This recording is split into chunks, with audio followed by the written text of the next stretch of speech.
no coração árido do sertão brasileiro de 1887, onde as fazendas de gado se estendiam como pequenos impérios sob o sol inclemente, uma jovem mulher caminhava em direção ao seu destino com a dignidade de quem já havia perdido tudo, mas ainda preservava a alma.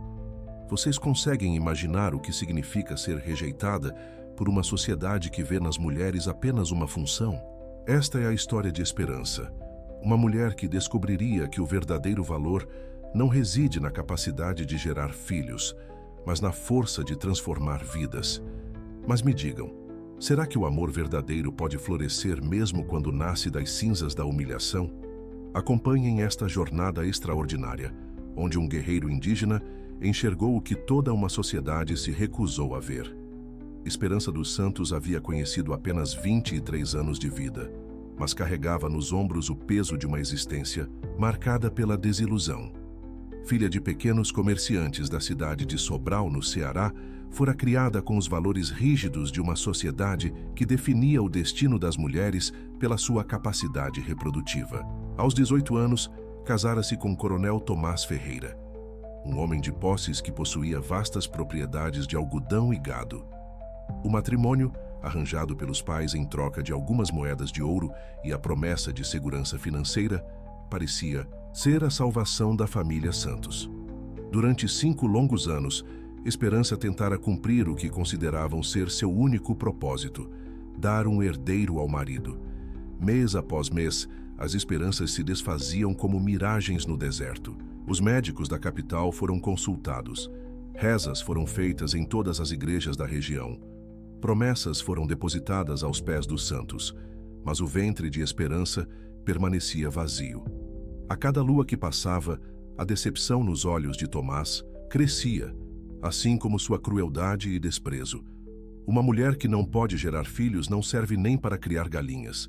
Eram as palavras amargas que ecoavam pela casa grande, proferidas por um homem que via nas pessoas apenas instrumentos para seus propósitos. A própria família de Esperança, outrora carinhosa, passou a tratá-la com uma frieza dolorosa, como se ela fosse responsável por uma maldição que pesava sobre todos.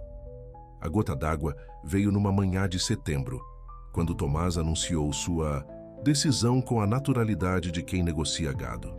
Você será vendida para quem puder pagar por uma trabalhadora. Ao menos assim terá alguma utilidade. As palavras perfuraram o coração de Esperança como punhais afiados, mas ela ergueu o queixo e fixou os olhos no horizonte. Não choraria diante daquele homem que jamais soube reconhecer o tesouro que tinha em casa.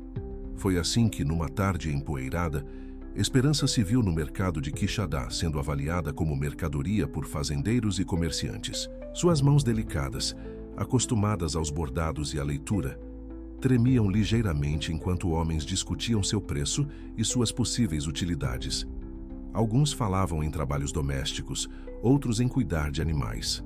Todos a tratavam como um objeto, não como um ser humano com sonhos, medos e uma inteligência que brilhava em seus olhos castanhos. Entre os compradores em potencial estava um homem que destoava completamente do ambiente. Alto, de pele bronzeada pelo sol e cabelos negros longos presos por uma fita de couro, ele observava a cena com uma expressão que misturava indignação e tristeza. Seus traços revelavam ascendência indígena, e suas roupas, embora simples, eram de boa qualidade. Chamava-se Aimoré, nome que havia adotado em homenagem aos ancestrais, embora fosse conhecido na região como Antônio das Pedras. Aimoré não era um homem comum. Descendente de índios cariris que haviam resistido bravamente à colonização, crescera ouvindo as histórias de seus antepassados e aprendendo tanto os costumes tradicionais quanto os caminhos do homem branco. Possuía uma pequena fazenda nas proximidades da Chapada do Araripe, onde criava cavalos e cultivava algodão com técnicas que misturavam o conhecimento ancestral com métodos modernos. Era respeitado na região por sua honestidade e pela qualidade dos animais que criava, embora sempre enfrentasse o preconceito de uma sociedade que via nos índios apenas selvagens. Quando Aimoré viu Esperança no mercado, algo se moveu profundamente em seu peito. Não era apenas a beleza melancólica da jovem que o tocou, mas o orgulho ferido que ela carregava como uma armadura. Reconhecia nela o mesmo olhar que via no espelho todas as manhãs, o de alguém que fora julgado e condenado por características que não podia controlar. Em seus olhos, ele enxergou não uma mercadoria, mas uma alma gêmea no sofrimento. "Quanto querem pela moça?", perguntou Aimoré, aproximando-se do grupo que negociava o destino de Esperança. Sua voz era grave e firme, carregada de uma autoridade natural que fez os outros homens se voltarem em sua direção. 200.000 réis, respondeu o intermediário, um homem gordo e suado que lucrava com o desespero alheio. "Ela sabe ler, escrever e fazer trabalhos domésticos. Não serve para dar filhos, mas é uma trabalhadora." As palavras atingiram Esperança como chicotadas, mas ela manteve a postura ereta, recusando-se a demonstrar a dor que sentia. Aimoré percebeu o tremor quase imperceptível em suas mãos e a forma como ela mordia o lábio inferior para conter as lágrimas. Naquele momento, tomou uma decisão que mudaria ambas as suas vidas para sempre. "Aceito", disse simplesmente, retirando uma bolsa de couro do bolso e contando as moedas. "Mas quero deixar uma coisa clara. Não estou comprando uma escrava. Estou oferecendo um lar para uma mulher que merece dignidade e respeito." Esperança ergueu os olhos, surpresa, e pela primeira vez em muito tempo, viu compaixão no olhar de um homem. Não piedade condescendente, mas uma compreensão genuína de sua dor. Quando Aimoré estendeu a mão para ela, não foi um gesto de posse, mas de convite. "Venha", disse suavemente. "Hoje você não é mais um fardo para ninguém. Hoje você é família." A jornada até a fazenda de Aimoré durou 2 dias, cavalgando pelas trilhas empoeiradas do sertão. Durante o caminho, ele não a tratou como serviçal ou propriedade, mas como uma companheira de viagem. Contou-lhe sobre suas terras, sobre os cavalos que criava e sobre os planos que tinha para expandir a criação. Falou também sobre seus ancestrais, sobre as lendas e tradições que preservava, e sobre sua visão de que todas as pessoas, independentemente de origem ou circunstância, mereciam respeito e oportunidade. Esperança, inicialmente desconfiada, foi aos poucos se permitindo acreditar que talvez existisse bondade genuína naquele mundo cruel. Aimoré possuía uma sabedoria antiga, uma forma de ver a vida que transcendia os preconceitos e limitações impostos pela sociedade. Quando ela mencionou timidamente sua condição, ele apenas sorriu e disse: "Uma árvore que não dá frutos ainda pode oferecer sombra, beleza e abrigo." O valor de uma pessoa não se mede por uma única função. A fazenda de Aimoré era modesta, mas bem cuidada. A casa, construída com pedras da região e madeira de aroeira, respirava acolhimento. Havia um jardim onde cresciam ervas medicinais e plantas ornamentais, estábulos limpos e organizados, e uma vista deslumbrante da Chapada do Araripe. O lugar inteiro refletia o caráter de seu dono. Simples, mas digno. Pequeno, mas próspero. Tradicional, mas aberto ao novo. "Esta será sua casa pelo tempo que desejar", disse Aimoré, mostrando-lhe um quarto limpo e confortável. "Não há obrigações além daquelas que você escolher assumir. Se quiser partir amanhã, eu a ajudarei a encontrar um destino melhor. Se quiser ficar, será bem-vinda como parte da família." Nos dias que se seguiram, Esperança descobriu um mundo completamente diferente daquele que conhecera. Aimoré não a tratava como empregada, mas como parceira. Pediu sua opinião sobre os negócios, ensinou-lhe sobre a criação de cavalos e mostrou-se interessado em suas habilidades de leitura e escrita, reconhecendo nelas um valor que poucos homens da época conseguiam enxergar. Lentamente, Esperança foi se permitindo sonhar novamente. Começou a ajudar nos negócios da fazenda, usando sua educação para organizar a correspondência e os registros financeiros. Descobriu que tinha talento para lidar com os cavalos e uma intuição natural para os negócios. Pela primeira vez na vida, sentia-se útil e valorizada por quem realmente era, não pelo que se esperava que ela fosse. A transformação não passou despercebida pelos vizinhos. Coronel Benedito Ochoa, proprietário da maior fazenda da região, observava com crescente irritação o sucesso da pequena propriedade de Aimoré. Um índio próspero desafiava a ordem natural das coisas em sua visão de mundo, e uma mulher defeituosa, sendo tratada com respeito, era uma afronta aos valores que defendia. Ochoa era o típico representante da elite rural, arrogante, preconceituoso e convicto de sua superioridade natural. Descendente de portugueses, considerava-se um aristocrata nato e via na ascensão social de pessoas como Aimoré uma ameaça à hierarquia que considerava sagrada. A presença de Esperança na fazenda vizinha o incomodava particularmente, pois conhecia sua história e considerava um escândalo que uma mulher rejeitada pudesse encontrar dignidade e propósito. As provocações começaram sutilmente. Ochoa espalhou rumores sobre a imoralidade da situação, insinuando que uma mulher desquitada, vivendo com um índio, só poderia resultar em pecado e degradação. Usou sua influência para dificultar os negócios de Aimoré, sabotando contratos e espalhando desconfiança entre os compradores de cavalos. Um índio e uma mulher estéril, dizia Ochoa em suas rodas sociais. Que família de aberrações!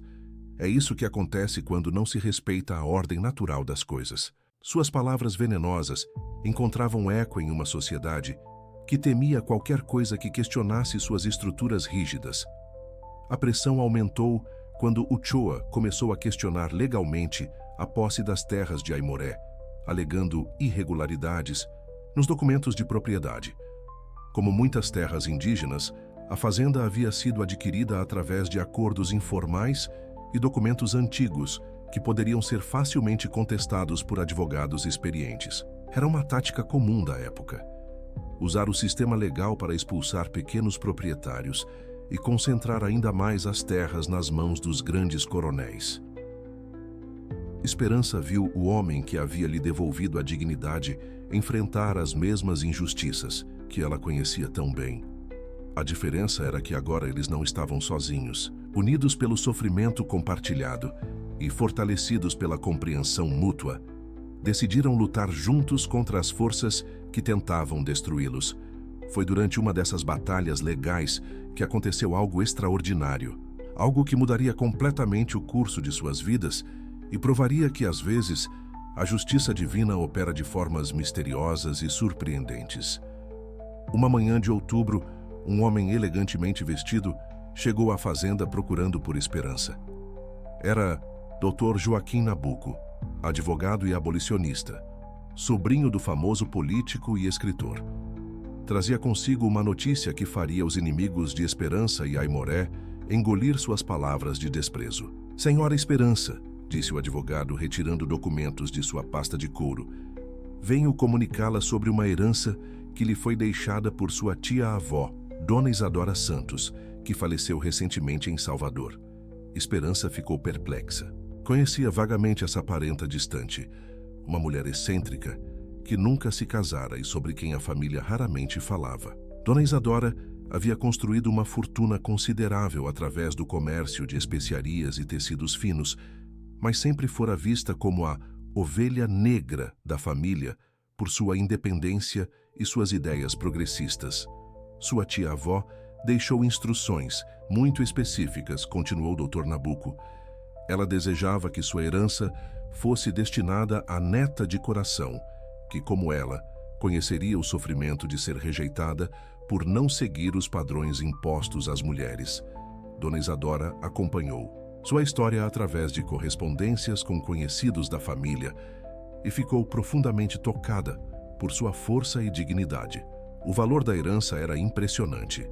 50 contos de réis, uma quantia suficiente para comprar várias fazendas como a de Aimoré. Mas não era apenas o dinheiro que tornava aquele momento extraordinário.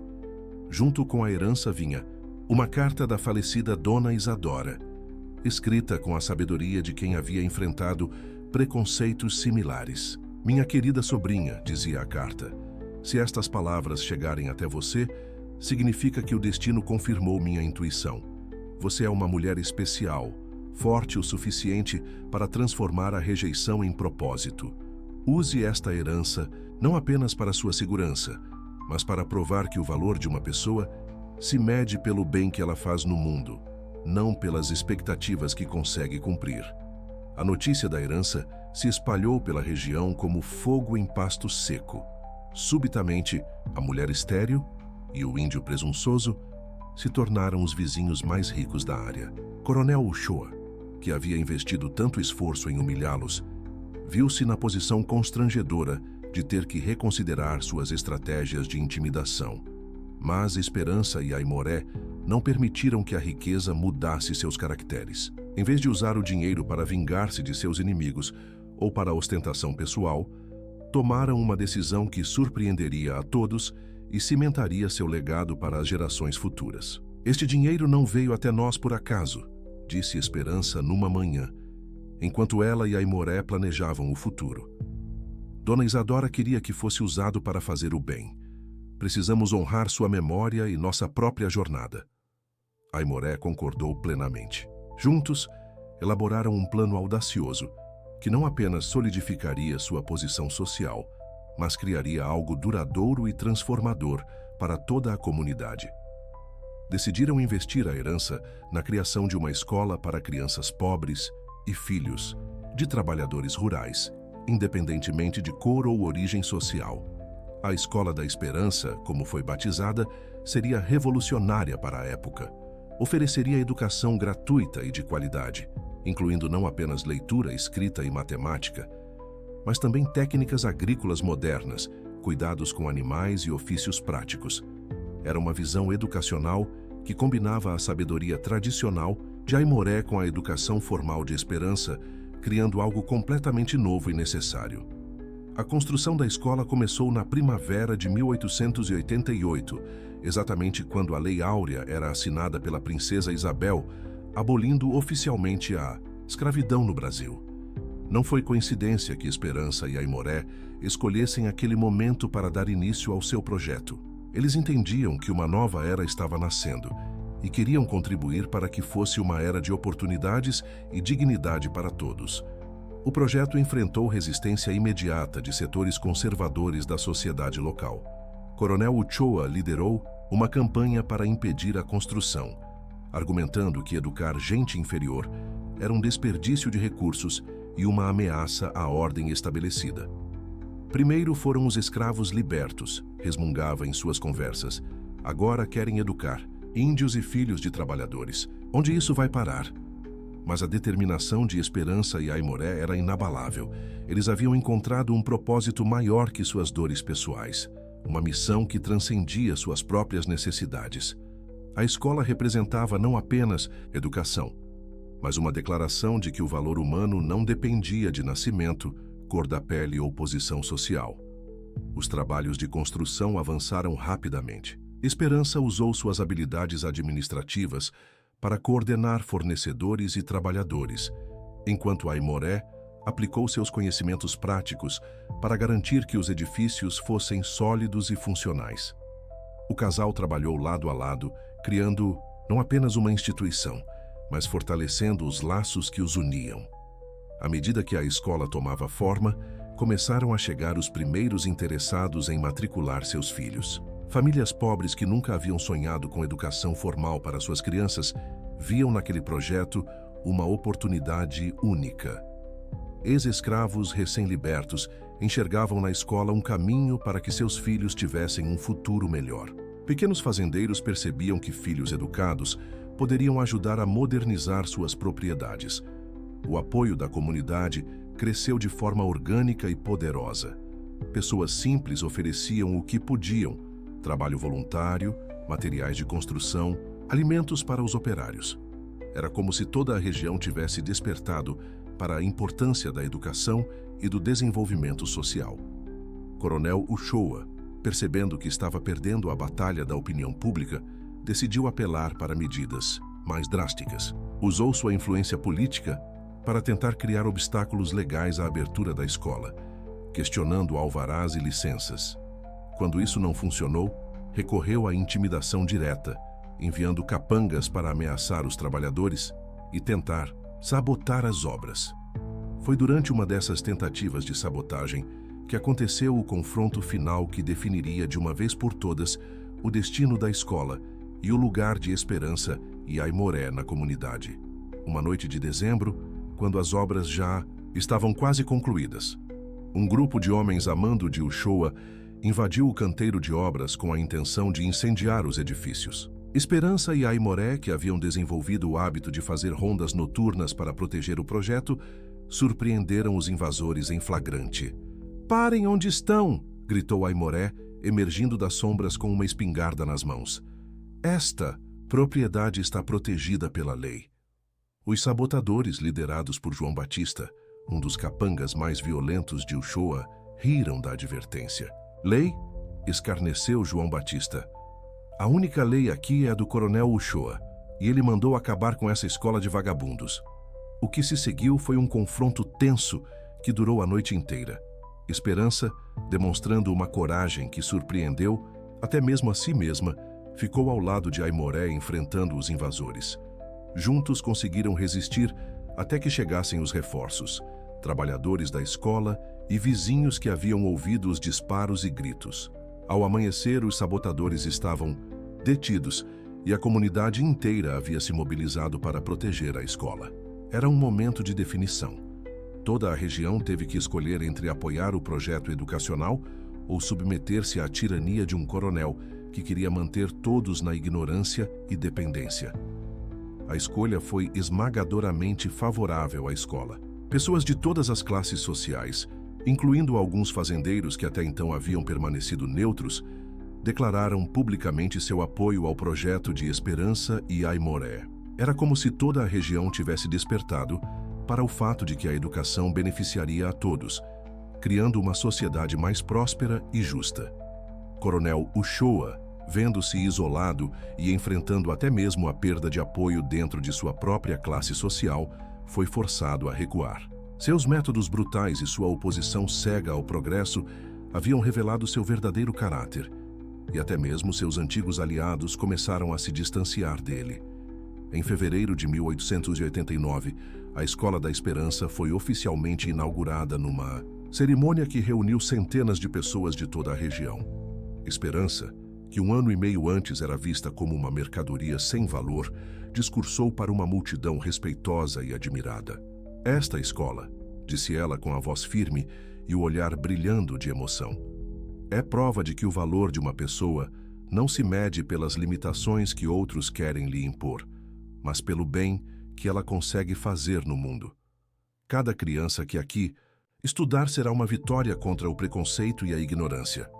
Aimoré, ao seu lado, completou o pensamento com a sabedoria ancestral que sempre o guiou.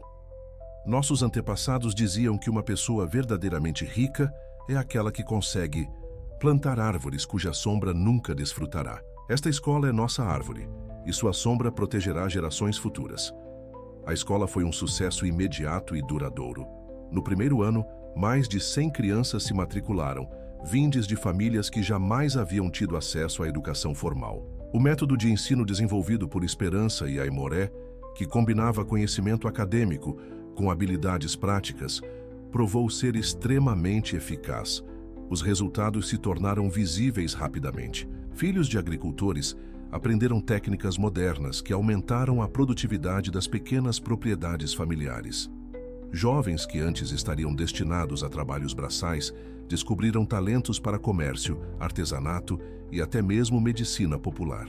A região como um todo começou a prosperar de forma notável. Esperança encontrou na educação das crianças a maternidade que o destino lhe havia negado biologicamente. Cada aluno que progredia, cada mente que desabrochava, cada sonho que se tornava possível através da educação, era como um filho do coração. Ela se realizou plenamente como mulher, provando que a capacidade de gerar vida transcende a biologia e se expressa na capacidade de nutrir potenciais e semear futuros. Aimoré, por sua vez, viu suas tradições ancestrais ganharem novo respeito e relevância. Seus conhecimentos sobre plantas medicinais, técnicas de cultivo sustentável e filosofia de vida baseada no equilíbrio com a natureza foram incorporados ao currículo da escola, criando uma educação verdadeiramente integral e conectada com a realidade local. O casal, que havia se unido inicialmente pelas circunstâncias e pela solidariedade no sofrimento, descobriu que havia encontrado um amor profundo e verdadeiro. Não era o amor romântico das novelas, mas algo muito mais sólido. Uma parceria baseada no respeito mútuo, na admiração recíproca e na comunhão de propósitos. Casaram-se numa cerimônia simples, mas significativa, abençoada tanto pela Igreja Católica quanto pelos rituais ancestrais de Aimoré. 5 anos após a inauguração da escola, em 1894, a instituição havia se tornado referência em toda a província. Delegações de educadores vinham de longe para conhecer os métodos inovadores ali aplicados. Ex-alunos começavam a abrir seus próprios negócios, a ingressar em profissões antes inimagináveis para pessoas de sua origem, a se tornarem líderes comunitários. Esperança, agora com 30 anos, era reconhecida como uma das mulheres mais respeitadas e influentes da região. Sua história de superação havia se tornado lenda, inspirando outras mulheres a lutar contra as limitações impostas pela sociedade. Recebia correspondências de diversas partes do país de mulheres que viam nela um exemplo de que era possível construir uma vida plena e significativa, mesmo enfrentando rejeição e preconceito. Aimoré havia se tornado um líder respeitado não apenas entre os indígenas, mas em toda a comunidade regional. Sua fazenda prosperara enormemente, não apenas pela herança recebida, mas pela aplicação inteligente de conhecimentos tradicionais e modernos. Mais importante ainda, havia conseguido preservar e valorizar sua herança cultural, enquanto se integrava plenamente à sociedade mais ampla. Coronel Uchoa, isolado e amargado, viu sua influência definhar gradualmente. Suas terras mal administradas e baseadas em métodos ultrapassados perderam produtividade, enquanto as pequenas propriedades vizinhas, beneficiadas pela educação oferecida pela escola, prosperavam.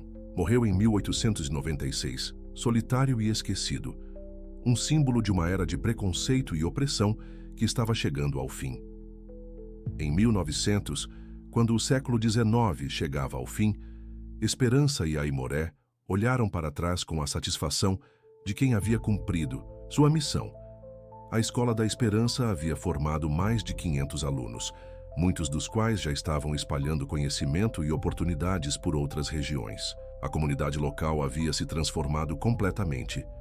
De um lugar marcado pela ignorância e pela desigualdade, tornara-se um exemplo de progresso e harmonia social.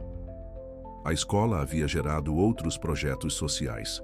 Uma cooperativa agrícola que ajudava pequenos produtores a comercializar seus produtos. Um centro de saúde que combinava medicina moderna com conhecimentos tradicionais. E até mesmo um pequeno jornal local que promovia a alfabetização e mantinha a comunidade informada sobre acontecimentos nacionais e mundiais.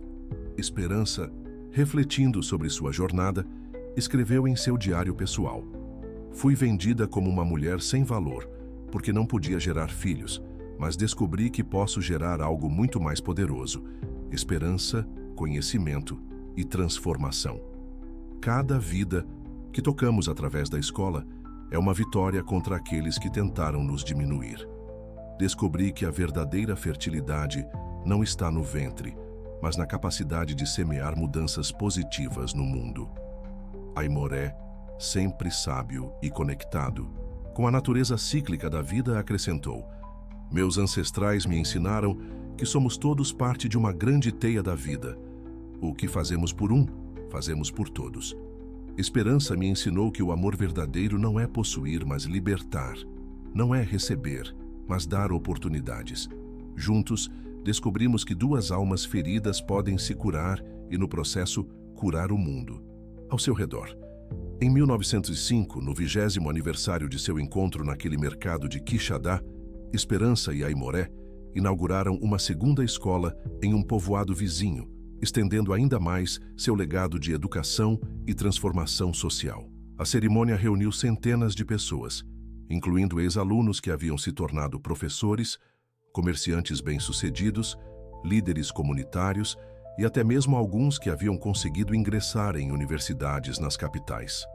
Naquele dia especial, um menino de 10 anos, neto de ex-escravos e um dos primeiros alunos da escola original, subiu ao palco improvisado e recitou um poema que havia escrito em homenagem aos fundadores da escola. Suas palavras, simples mas profundas, resumiram o impacto transformador daquela união improvável entre uma mulher rejeitada e um guerreiro com coração de educador.